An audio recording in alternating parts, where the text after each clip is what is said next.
ఉద్యోగం కోసం చూస్తున్నారా? ఓం శక్తి ప్రైవేట్ లిమిటెడ్ కంపెనీలో మార్కెటింగ్ జాబ్స్ 20,000 నుంచి 30,000 వరకు జీతం ఉంటుంది. సంప్రదించండి. ప్రస్తుతం మనతో పాటు ప్రముఖ ఆధ్యాత్మికవేత్త వేదిక్ ఆస్ట్రాలజర్ అవినాష్ దాస్ గారు మనతో ఉన్నారు. గురువుగారితో మాట్లాడదాం. నమస్కారం గురుగారు. నమస్కారం. ఓం నమ శివాయ. ఓం నమో వెంకటేశాయ.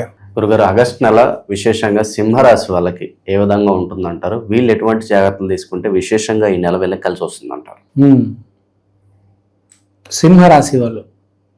సింహరాశి వాళ్ళకి బాగుంది.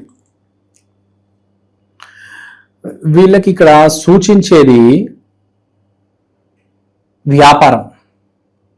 వ్యాపారం అంటే ముందు ఇన్వెస్ట్మెంట్ చేయాలి, తర్వాత నెట్వర్కింగ్ చేయాలి, తర్వాత ప్రాఫిట్. ఫర్ ఎగ్జాంపుల్ మీరే ఉన్నారండి, మీకు వాచ్లు అమ్మాలని ఉంది. ఫస్ట్ ఏం చేయాలి? మీరు డబ్బులు పెట్టి వాచ్లు కొనాలి. కొన్న తర్వాత ఏం చేయాలి?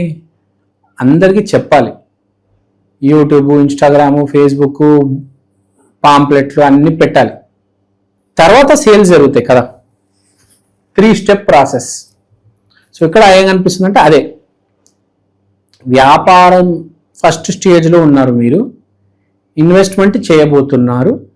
మీరు మీ జాతకంలో ఏదైతే ఉందో దానికి సంబంధించిన సామాన్ తీసుకొచ్చి వ్యాపారం మొదలెడతారు.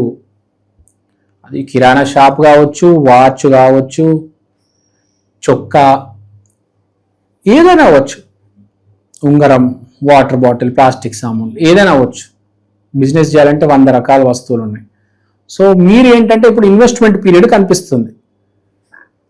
సో ఇప్పుడు మీరు ఏం చేయాలంటే బేసిక్గా మీరు మార్కెటింగ్ స్టేజ్లో ఉన్నారు. 10 మందికి చెప్పడం, యాడ్లు తీసి ఇన్స్టాగ్రామ్లో వేయడం. కానీ ఇదంతా చాలా స్పీడ్గా చేయాలి. మీరు స్లో అయిపోయారనుకోండి, మీకే ఇబ్బంది.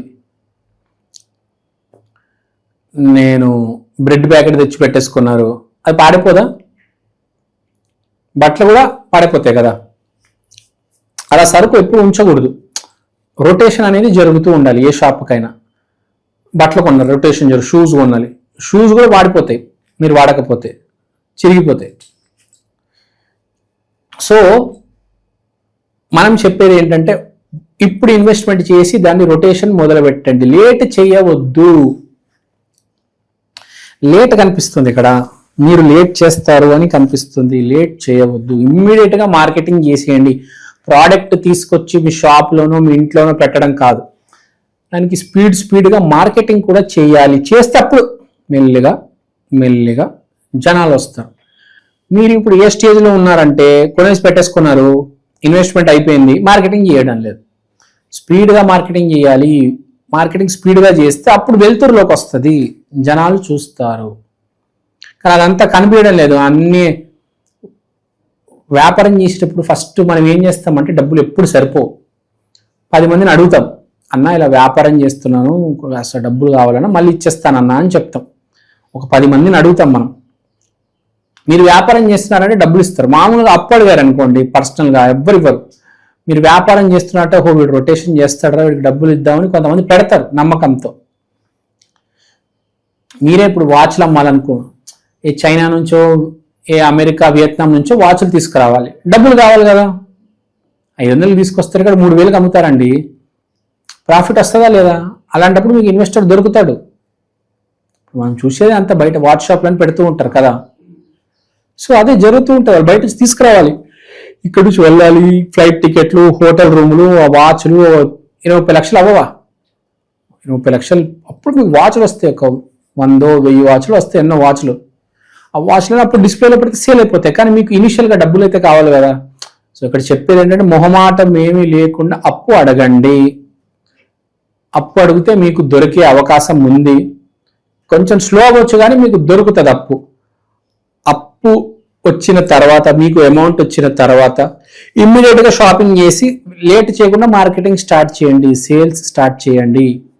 లేట్ అస్సలు చేయొద్దు.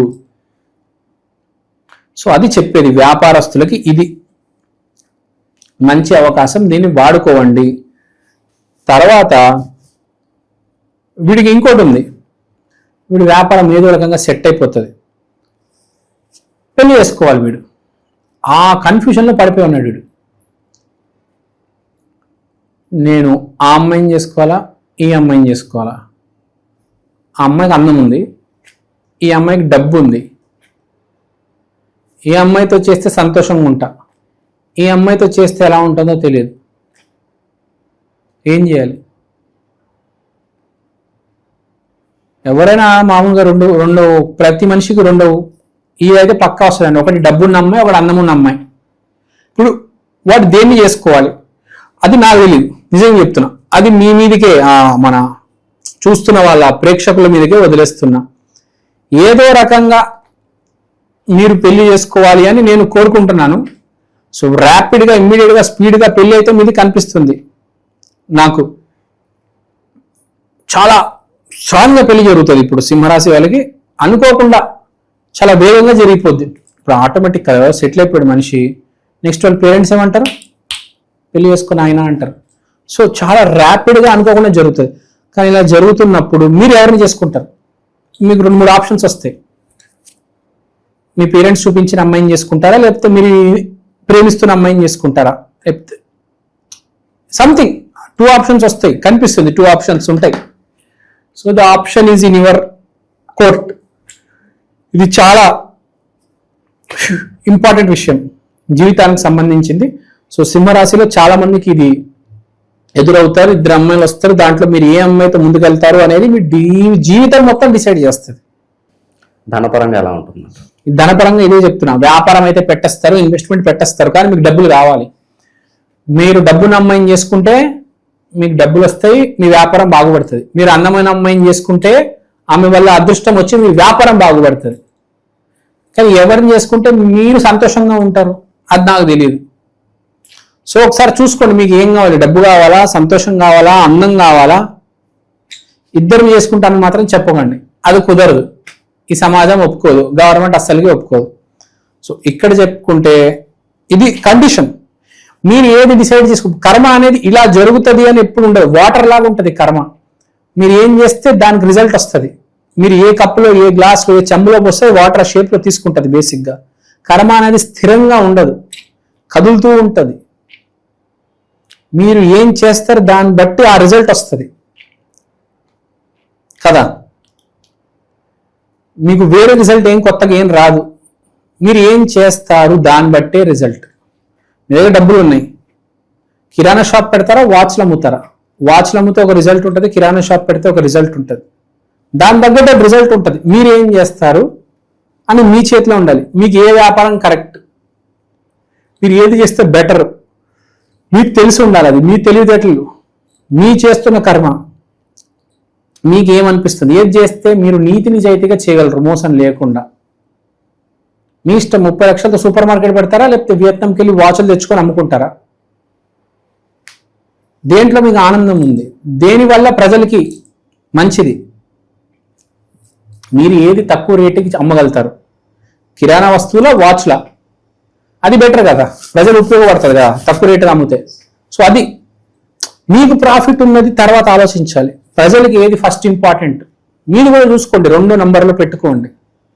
కానీ ఇక్కడ చెప్పేది ఏంటంటే సింహరాశి వాళ్ళకి మొదటగా వ్యాపారం పెట్టిన తర్వాత పెద్ద పెద్ద రేట్లు పెట్టేకండి, ఆఫర్లు పెట్టి ముందు స్టార్ట్ చేయండి, కాస్త ప్రజలకు హెల్ప్ చేయండి. తర్వాత మీ వ్యాపారం అందుకుంటుంది, మీకు మంచి జరుగుతుంది. Your father will help you, your zeal and spirit is very good. గురు బలం ఉంది. డబ్బులు రొటేషన్ చేయడానికి మీకు డబ్బులు చేతిలోకి వస్తాయి. ఫైనాన్స్ మీ చేతిలో డబ్బులు వస్తాయండి ఈసారి. అది పెళ్లి విషయం జర జాగ్రత్త సుమా. అది మీ విజ్ఞతగా వదిలేస్తున్నాను, ఎందుకంటే మామూలు నిర్ణయం కాదు, అది ఒకటేసారి తీసుకునే నిర్ణయం జీవితంలో. సో అది 10 సార్లు అయితే పెళ్లిళ్ళు చేసుకోరు కదా, ఓ 15-20 మందిని అయితే మార్చరు కదా మీరు. సో అది జర జాగ్రత్తగా ఉండండి. మోస్ట్ ఇంపార్టెంట్ ఒక రెమెడీ చేసుకోండి. వాడు మీ అమ్మ చాలా ఈవెంట్స్ ఉన్నాయి చూస్తుంటే, వ్యాపారము, అమ్మాయి, అమ్మో, రెమెడీ చేసుకోవాలి. గురువారం రోజు గురు ఉచ్చ స్థితిలో ఉన్నారు కాబట్టి శ్రీ గురు దత్తాత్రేయం ఆలయంకి వెళ్ళి స్వామి కాలు గట్టిగా పట్టుకోవాలి, స్వామిని వేడుకోవాలి. శ్రీ గురుదత్త, జయ గురుదత్త అని గట్టిగా వేడుకోండి. ఎవ్రీ థర్స్డే రోజు టెంపుల్కి వెళ్ళండి, అంతా మీ మంచికి జరగాలని కోరుకుంటున్నాం. మంచి విశ్లేషణ అందించారు, ధన్యవాదాలు.